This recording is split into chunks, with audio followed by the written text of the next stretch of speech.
The Watcher by Reeves Wiedemann. Part 2. Maria was having other kinds of dreams. One night she woke up to an especially vivid one about a man who lived nearby. He was wearing these boots and carrying the pitchfork and calling to the kids. I couldn't get to him in time, Maria said. She thought almost anyone could be the Watcher, which made daily life feel like navigating a labyrinth of threats. She probed faces of shoppers at Trader Joe's to see if they looked strangely at her kids, and spent hours Googling anyone who seemed suspicious. There were reasons to consider other suspects. For one thing, the police spoke to Michael before the second letter was sent, which would make sense sending two more especially reckless. The Broduses say that Lugo told them that they wouldn't receive any more letters after he spoke to Michael, and there was the rest of the neighborhood to consider. The private investigator found two child sex offenders within a few blocks. Bill Woodward, the Broduses' house painter, had also noticed something strange. The couple behind 657 Boulevard kept a pair of lawn chairs strangely close to the Broadus' property. One day I was looking out the window and I saw this older guy sitting in one of the chairs. Woodward told me he wasn't facing his house, he was facing the Broduses. But by the end of 2014, the investigation had stalled. The Watcher had left no digital trail, no fingerprints, and no way to place someone at the scene of a crime that could have been hatched from pretty much any mailbox in northern New Jersey. The letters could be read closely for possible clues, or dismissed as the nonsensical ramblings of a sociopath. It was like trying to find a needle in a haystack, said Scott Krause, who helped investigate the case for the Union County Prosecutor's Office. In December, the Westfield police told the Broduses they had run out of options. Derek showed the letters to his priest, who agreed to bless the house. The renovations to 657 Boulevard, including a new alarm system, were finished within a few months, but the idea of moving in filled the Broduses with overwhelming anxiety. Could they let their kids play outside or have friends over? Would they get a new letter every week? Derek priced out trained German shepherds and posted a job on the website for military veterans. All you have to do is work out in the backyard every day. But the Broduses hadn't bought 657 to feel bunkered in a fortress. At the end of the day, it came down to, what are you willing to risk? Maria told me. We weren't going to put our kids in harm's way. Derek had been responding to occasional alarms at the house, sometimes in the middle of the night, bringing a knife with him just in case. They were so joyous about their new home, and then within days, they were petrified. Bill Woodward, the painter, said, I'm a stranger, and Maria was crying and shaking in my arms. And it didn't help that the Watchers seemed to be getting more and more unhinged. 657 Boulevard is turning on me. It is coming after me. I don't understand why. What spell did you cast on it? It used to be my friend, and now it is my enemy. I am in charge of 657 Boulevard. It is not in charge of me. I will fend off its bad things and wait for it to become good again. It will not punish me. I will rise again. I will be patient and wait for this to pass and for you to bring the young blood back to me. 657 Boulevard needs young blood. It needs you. Come back. Let the young blood play again like I once did. Let the young blood sleep in 657 Boulevard. Stop changing it and let it alone. The Broduses had sold their home, so they moved in with Maria's parents while continuing to pay the mortgage property taxes on 657 Boulevard. I had to do things like shovel the driveway, Derek said. Just picture that little indignity. I go at 5 and I go at 5 in the morning, then come back and do it again at my in-laws. They told me only a handful of friends about the letters, which left others to ask why they weren't moving in, legal issues. They said, I wonder if they were getting divorced. They fought constantly and started taking medication to fall asleep. I was depressed wreck, Derek said. Maria decided to see a therapist after a routine doctor's visit that began with the question, how are you? Caused her to burst into tears. The therapist said she was suffering post-traumatic stress that wouldn't go away until they get rid of the house. 6 months after the letters arrived, the Broduses decided to sell 657 Boulevard. They initially listed it for more than they paid, to reflect the renovations they've done. But few worlds are more gossipy than suburban New Jersey real estate. And rumors had already begun to swirl about the house and why the house sat empty. One broker emailed to say her client loved it, but there are so many unsubstantiated rumors flying around, ranging from sexual predator to stalker, that they needed to know more.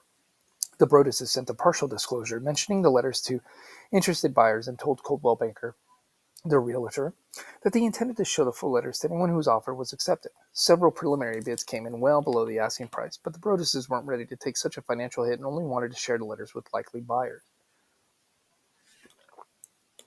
No one got that far, even after they lowered the price. A Coldwell Banker, who hadn't read the letters, told them in an email that they were being unnecessarily forthcoming. My friend got horrible threatening letters about her dog barking, and she didn't think to disclose it. But the Broduses insisted. I don't know how you lived through what we did. and think you could do it to somebody else, Derek said. Derek and Maria thought about what they would have done had the previous owners told them about their letters from the Watcher. The Woods, both retired scientists, told the Broaduses that they remembered the letter they received as more strange than threatening, thanking them for taking care of the house. They say they never had any issues. We certainly never felt watched, Andrea told them. They rarely even locked the doors. But the Broaduses felt the name alone was ominous enough to merit mentioning to a new family moving in. And on June 2nd, 2015, a year after buying 657 Boulevard, they filed a legal complaint against the Woods, arguing that the Woods should have disclosed letters, just as they had, in fact, that water sometimes got in the basement. The Broaduses say they hoped to reach a quiet settlement. Their kids still didn't know about the Watcher, and their lawyer assured them that, at most, a small legal newswire might pick up the story.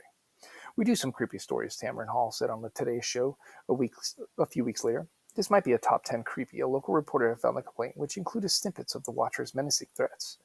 And after a belated attempt by the Broaduses to seal it, the story went viral. News trucks camped at 657 Boulevard, and one local reporter set up a lawn chair to conduct his own watch. The Broaduses got more than 300 media requests. But, with advice from a crisis management consultant referred by one of Derek's colleagues, they decided not to speak publicly to spare their kids even more attention. They vacated Westfield and went to a friend's beach house. They didn't find much peace. Maria's grandfather had a heart attack, and the friend they were staying with had a grand mal seizure. Eventually, Derek and Maria sat down with their children to explain the reason they hadn't moved into their house. The kids had plenty of questions. Who is the Watcher? Where does this person live? Why is this person angry with us? To which Derek and Maria had a few answers. Can you imagine having that conversation with a 5-year-old boy, Derek told me? Your town isn't as safe as you think it is, and there's a boogeyman obsessed with you. From a safer distance, the Watcher was a real-life mystery to solve. A commenter on the NJ.com suggested around penetrating radar to find whatever the Watcher claimed was in walls. The home inspector had already looked and told Derek the only issue was the aging home's lack of insulation. A group of Reddit users obsessed over Google Maps Street View, which showed a car parked in front of 657 that one user thought had a man holding a camera in the driver's seat. Others more rationally saw pixelated glare. The range of proposed suspects included a jilted mistress, a spurned realtor, a local high schooler's creative writing project, guerrilla marketing for a horror movie, and mall goths having fun. Some people just thought that the Broaduses were wimps for not moving in. I would never let this sicko stop me from moving into a house, never back down from a terrorist, which irked the Broaduses. None of them had read letters or had their children threatened by someone they didn't know, Derek said. To decide whether this person was only nuts enough to write these letters and not to do something, what if something did happen? In Westfield, people were on edge. Lori Clancy, who teaches piano lessons in her house behind 657 Boulevard, told me one of the students came for a lesson shortly after the news of the Watcher broke and started bawling. She was terrified to walk down the boulevard, Clancy said. At the first Westfield Town Council meeting, after letters became public, Mayor Andy Zabiskie assured the public that the Watcher hadn't been heard from in a year and that even though the police hadn't solved the case, their investigation had been exhaustive. This was news to 657's neighbors, most of whom had never heard from the cops. We are confounded as to how a thorough investigation can be conducted without talking to all the neighbors with proximity to the home. Several of them wrote a letter to the local paper. Under the glare of the national attention, Baron Chambliss, a veteran detective in the Westfield Police, was asked to look at the case. The Broaduses are victims, and I don't think they got the support they needed, Chambliss, who has since retired, told me recently of the initial investigation. Chambliss knew his colleagues had looked closely at Michael Langford. According to his brother, Sandy Langford, Michael had been diagnosed with schizophrenia as a young man. He sometimes spooked newcomers to the neighborhood when he did strange things like walk through their backyard or peek into the windows of homes that were being renovated. But those who knew him told me that the odd things he did were mostly just unusual neighborly kindness. He goes out and gets newspapers for me every morning, said John Schmidt, who lives next door. People who had known Michael for decades told me they didn't think he was capable of writing letters. As Chambliss looked into the case, he discovered something surprising. Investigators eventually conducted a DNA analysis on one of the envelopes and determined that the DNA belonged to a woman. Chambliss decided to look more closely at Abby Langford, Michael's sister, who worked as a real estate agent. Was she upset about missing a commission right next door? She also worked at a local Lord & Taylor, and Chambliss coordinated with the security guard there to nab her plastic water bottle during a shift. But Chambliss says the DNA sample was not a match. Not long after, the prosecutor's office gave Derek and Maria some unexpected news. They wouldn't say why or how, but they had ruled out the Langfords as suspects. The Broaduses were stunned. They had recently told the prosecutors that they planned to file civil charges against Langfords and wondered if prosecutors were lying to prevent the story from blowing up again.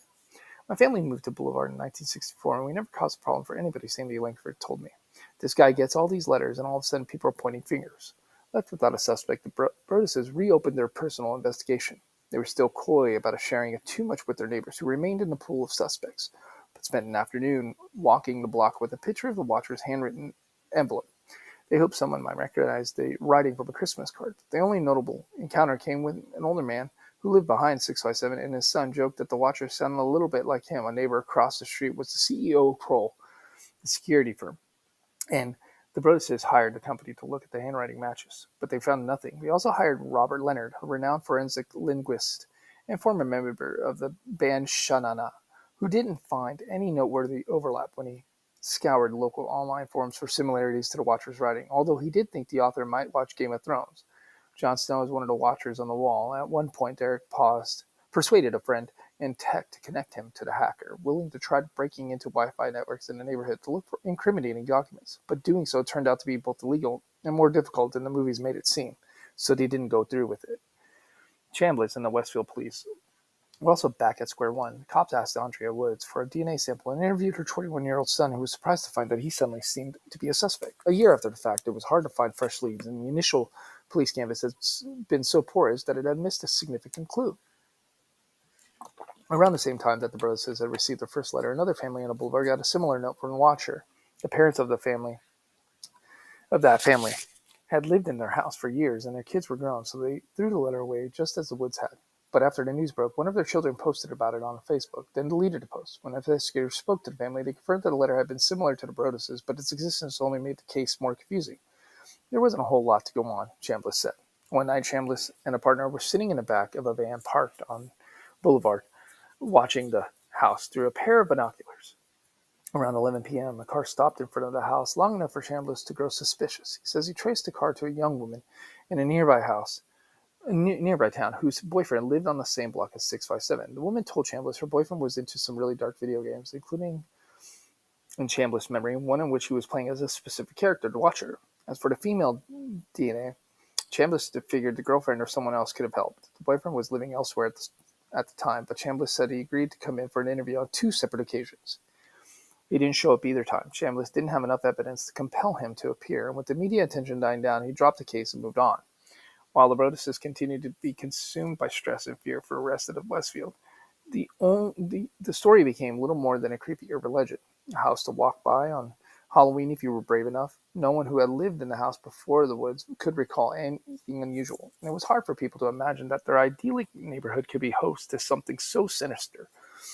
A woman who lives nearby told me that after the news broke, she and 10 or so of her neighbors had gathered in the street to puzzle out who might have sent the letters. Eventually, she said, they came to a consensus. Maybe the Broduses had sent the letters to themselves. The theory so far as it went was the Broduses had suffered buyer's remorse or realized they couldn't afford the home and concocted an elaborate scheme to get out of the sale, or Derek was cooking up some kind of insurance fraud, or they were angling for a movie deal. The Broduses received several offers but turned them down. Lifetime eventually released a movie called The Watcher, despite the cease and desist letter from the Broduses arguing that the couple in its movie was biracial, and the letters were signed The Raven. Some locals found it noteworthy that over the course of a decade, the Broduses had upgraded it from a $315,000 house to a $1.3 million one, to a $770,000 house to a $1.31, and refinanced their mortgages. A few weeks after the letters became public, the Westfield Leader published an article in which anonymous neighbors were quoted asking why the Broduses kept renovating a home they weren't moving into, or questioning whether they had really done that much renovating at all. The leader even cast doubt on Maria's commitment to her family's safety, citing as the evidence the fact that she had a public Facebook page with a photo of her kids. The paper did note that the police had tested Maria's DNA, and it didn't match. None of the theories had much logical sense. The Broduses had answers to every question. How does someone go from a $300,000 house to a $1.3 million house in 10 years? They told me it's America, but they weren't speaking publicly, and rumors persisted. One Boulevard resident wrote a letter to the editor arguing that an elaborate scheme is underway to defraud the Woods family for millions of dollars. Chambliss told me some Westfield cops, even though bought into the theory, there were even more skeptics online. I live in a neighboring town, and these letters have been happening for a while. There is no doubt in my mind that it would have been made public way before this. Lord Fluffernutter said on Reddit, this screams scam. The Broduses hadn't known how their neighbors would react to the news about the Watcher, but they had lived in the area for a decade. and Maria's family had been part of the community for much longer, so it was shocking to find themselves accused of being con artists. To Derek, it seemed that some in Westfield preferred the conspiracy theory to considering whether their town might be the home to a menace. There's a natural tendency to say, I've lived here for 35 years, nothing's happened to me, Derek said. What happened to my family is an affront to their contention, and they are safe. That there's no such thing as mental illness in their community. People don't want to believe this could happen in Westfield.